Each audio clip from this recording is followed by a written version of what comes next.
Hey y'all, it's Amanda, and today we're out in the backyard and we're going to be doing an interesting combination. We're going to be prepping for the hottest time of the year, but we're also going to be prepping for the fall, which is crazy. So, last night we had a massive thunderstorm come through and it did quite the number on my tomatoes. So these are all cherry tomato varieties. They're indeterminate vining tomatoes. And so, since we're getting to the hottest part of the summer, it is time to cut back these indeterminate tomatoes a little bit. You can cut back indeterminate tomatoes and they'll be fine. I'm going to cut some of these areas back by like 50%. This area right here that's falling forward, it's cutting back. I'm going to cut it back quite a bit. I'm also going to use an additional stake to prop up some different spaces. And then finally, we're going to come through and we're going to set up some shade cloth in order to shade out these tomatoes during the hottest parts of the year.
Okay, I know that looked completely brutal and it did hurt my heart a little bit because I did have to cut away some tomatoes that were not fully ripened yet. However, you can see that it did reveal some disease, so I'm really glad that I did it and that it's going to create more airflow for the space.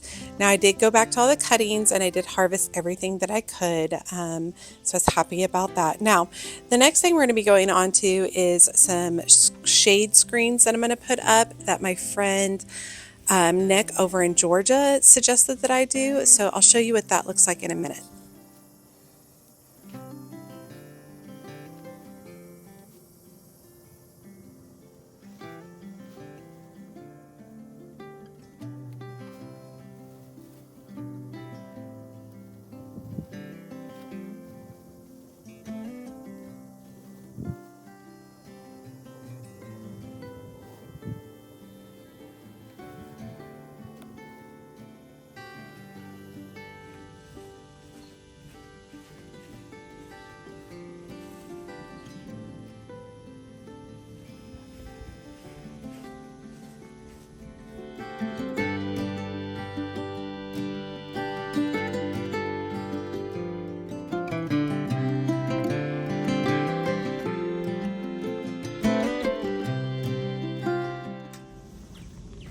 Okay, my friend Nick in Georgia, he has great success with his tomatoes, and one of the reasons he feels like he has really good success is he shades them out during the hottest times of the year. Now, these will get these will get sun until about midday, and then as the sun passes over, I'm setting up this shade cloth, and it will cast some shade, not total shade, but some shade, hopefully protecting these and keeping these from frying during the next 8 to 10 weeks, which is the hottest time of the year for us. So I'm just using a few of these plastic stakes that were really easy to push into the ground because of course we just had all that rain. And then here I am setting up my shade cloth. Now I'm in different clothes because I had to go searching for the shade cloth, and it legit took me like 6 hours to figure out where I had put it. I'm doubling up this shade cloth and I'm just hooking it to the top of the stakes and then putting it up. Simple, easy. I do think that if we have a storm come through, that I probably have to run out and take this down, because it's not like massively secure. But I also wanted it easy to remove so that I can harvest easier as well.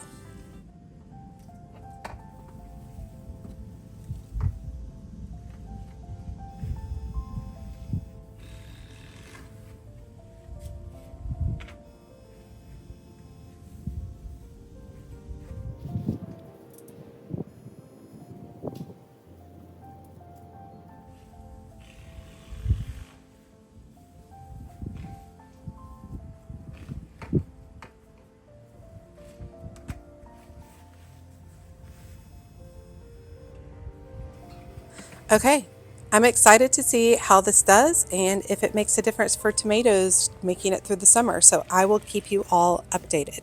Now I'm going to shift my focus over to this raised bed over here. In the corner of here, you'll see a bronze leaf fennel that is going to seed. That guy is currently covered in monarch caterpillars. Oh my gosh, did you just see the armadillo run behind me? Hold on. Yeah, look at this dude. He is living his best life in my garden. Grr. Some people have rabbits or squirrels. I have armadillos, and he drives me absolutely bonkers. Okay, but going back to this bed, so I'm pulling up nutsedge here. I am not going to do a treatment with nutsedge here because I am going to be planting vegetables that I would like to feed my family. So I cannot treat the nutsedge right now because that would not be good for those vegetables. But I'm just using a garden fork to go through, pull up what I can. I'm pulling these trellis out for right now, but I'll be putting them back, and we're going to be planting some cucumber seeds for the fall and some honey nut squash for the fall. So let's just get this bed all cleaned up and then we'll get those planted.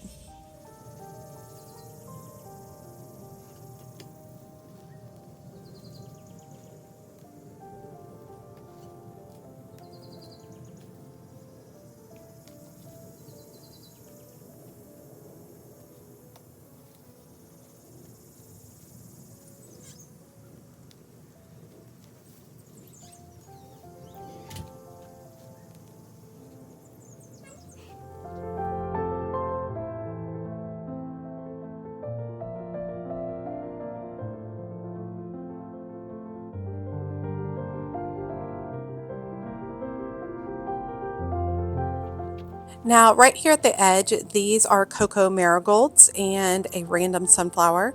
I did go through and use some stakes to get the marigolds more upright, and I should be harvesting these soon. Once I harvest the first round, the plants will get way bushier and they'll produce more flowers.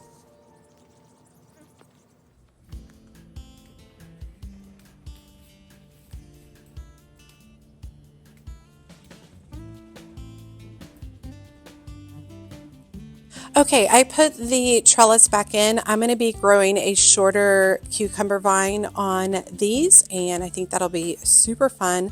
Now, I do need to amend the bed a little bit, so we're going to put down a layer of plant tone because that's what I have on hand, as well as some earthworm castings, just making sure I'm adding some nutrients.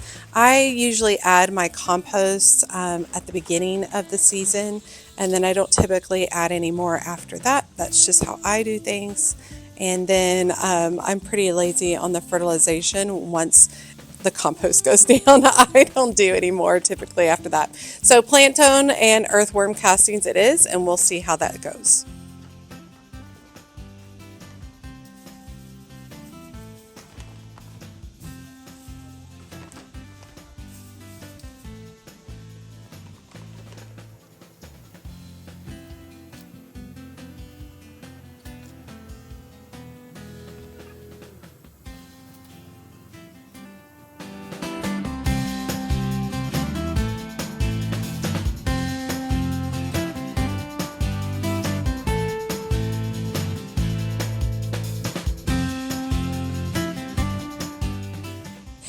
Now, the pickles I'm starting are homemade pickled cucumbers by Botanical Interests. This is a shorter vine, so I'm kind of thinking that that'll work well. I'm just planting a few seeds at the base of each of these trellis, and then if they all come out, I can thin some of those. It's really important to keep these moist through their whole germination period.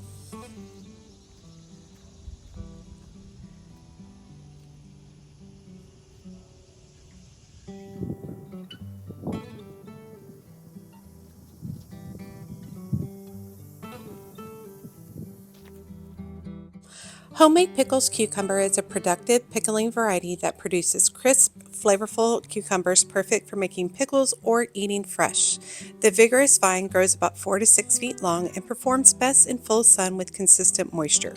Fruits can be harvested small for baby pickles or allowed to grow larger for slicing. Okay, on the other side of the bed, we are going to try honey nut winter squash. It is like the smaller version of butternut squash. I'm excited to give these a try. However, in the past, I've always struggled with squash. I get vine borers and I get squash bugs. So we'll see. We'll see what ends up happening. I'm sure I'm gonna get them, but we'll see how long these last and if I can actually produce something on these prior to getting those. I don't use any kind of pesticide or anything, so we'll just see what nature has in store for me. Honey nut squash is a compact butternut type squash with small, personal sized fruits that develop a rich tan color and are exceptionally sweet and flavorful. Vines typically spread 6 to 10 feet and thrive in full sun with warm, fertile soil. The fruits store well after curing and are perfect for roasting, soups, and baking. Okay, I will need to come outside and make sure that these are watered every single day until they germinate. After that, the drip lines can take over at that point. But it's super important, do not allow these seeds to dry out until they have germinated.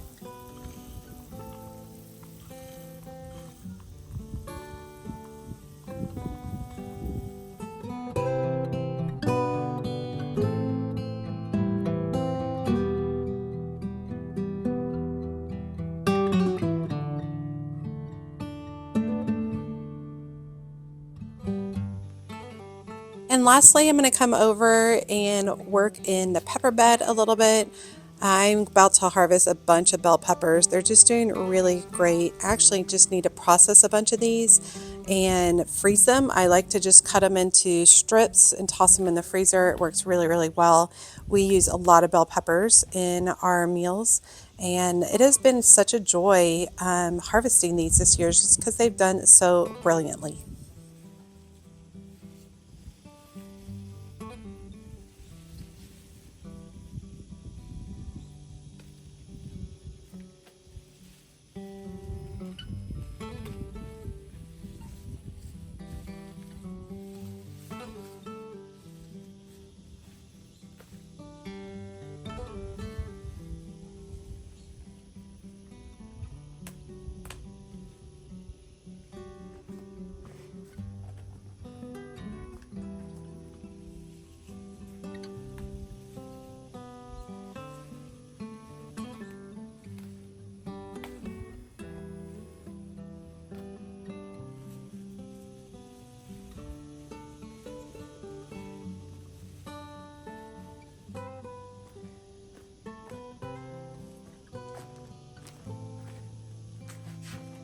Okay, and I'm done. All of that took about a little less than an hour, but whew, I'm wiped, especially with the heat that we've been having.